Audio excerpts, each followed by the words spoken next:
How to run ads on Facebook. Hello everyone, welcome back to another video. I hope you all are doing great and are having an amazing and absolutely incredible day.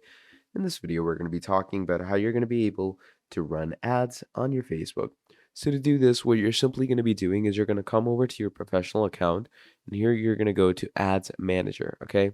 So in your Ads Manager, what this will do is it's going to be taking you to the actual ads section where you can create ads, create campaigns, and start publishing or publicizing those campaigns. So once we're over here, simply go to create.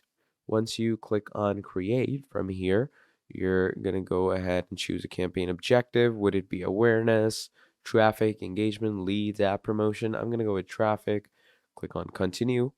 Once you do that, click on continue again, and then it's gonna, start asking you a few questions about your ad.